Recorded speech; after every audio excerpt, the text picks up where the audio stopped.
Annabelle was the focus of a case that famed paranormal investigators Ed and Lorraine Warren took part in during the early 1970s and is highlighted in the book The Demonologist. It has been stated that this is one of the most unusual cases of a possessed object on record. In 1970, a mother purchased an antique Raggedy Ann doll from a hobby store. The doll was a present for her daughter Donna on her birthday. Donna, at the time, was a student in college preparing to graduate with her nursing degree, and resided in a tiny apartment with her roommate, Angie, a nurse as well. Pleased with the doll, Donna placed it on her bed as a decoration and didn't give it a second thought until a few days later. Within that time, both Donna and Angie noticed that there appeared to be something very strange and creepy about the doll. The doll apparently moved on its own, relatively unnoticeable movements at first, like a change in position, but with the passage of time, the movement became more noticeable. Donna and Angie would come home to find the doll in a completely different room from which they had left it in. Sometimes the doll would be found cross-legged on the couch with its arms folded. Other times it was found upright, standing on its feet, leaning against a chair in the dining room. Several times, Donna, placing the doll on the couch before leaving for work, would return home to find the doll back in her room on the bed, with the door closed. One night, Donna came home to find the doll had moved again. This time it was on her bed. Donna had come to find that this was typical of the doll, but somehow she knew this time it was different. Something wasn't right. A sense of fear came over her when she inspected the doll and saw what looked like blood drops on the back of its hands and chest.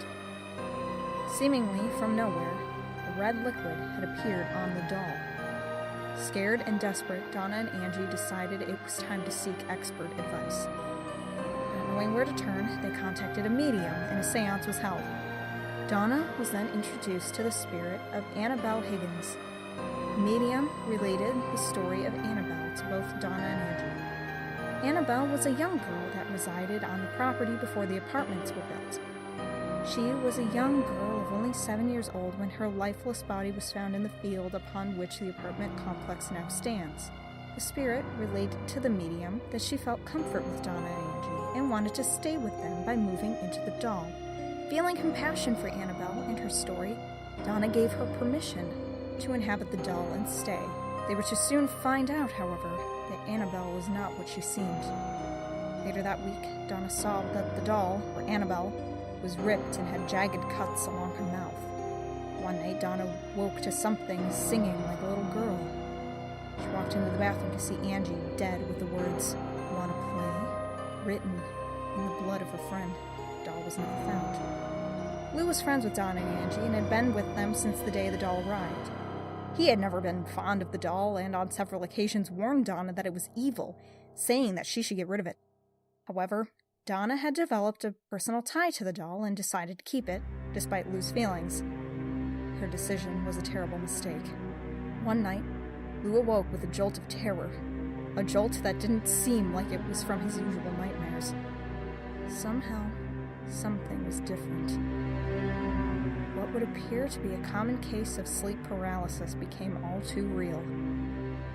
He looked around the room, but couldn't discern anything out of the ordinary. At first, looking down towards his feet, he saw the doll, Annabelle. It began to slowly glide up his leg, moving over his chest and stopping at his neck. Helpless against it, the doll began to strangle him. After a moment, Lou, at the point of his asphyxiation, blacked out. He awoke the next morning, certain it wasn't an ordinary night terror, and was determined to rid himself of that doll and the spirit that possessed it. Preparing for a road trip the next day, Lou and Donna were reading over maps alone in her apartment. The apartment was eerily quiet. Silence was broken when rustling sounds coming from Donna's room aroused fear that someone had broken into the apartment. Lou, determined to figure out what was causing the noise, quietly made his way to the bedroom door. Waited for the noises to stop before entering and turning on the light. was empty except for Annabelle, who was tossed in a corner on the floor.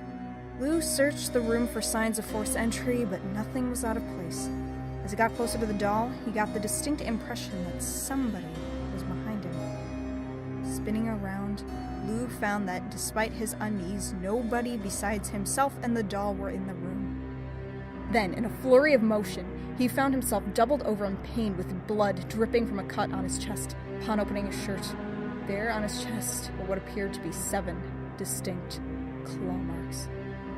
I hope you enjoyed this article, and should you ever want to visit the infamous Annabelle, she can be found at the Warren Occult Museum in Moodus, Connecticut. The museum is run by Lorraine Warren, the famous paranormal investigator and now frequent guest on the television show Paranormal State. Housed in a glass case at the museum, you will find Annabelle. Mrs. Warren relates that Annabelle still moves about occasionally, and is known to make growling noises at unsuspecting visitors.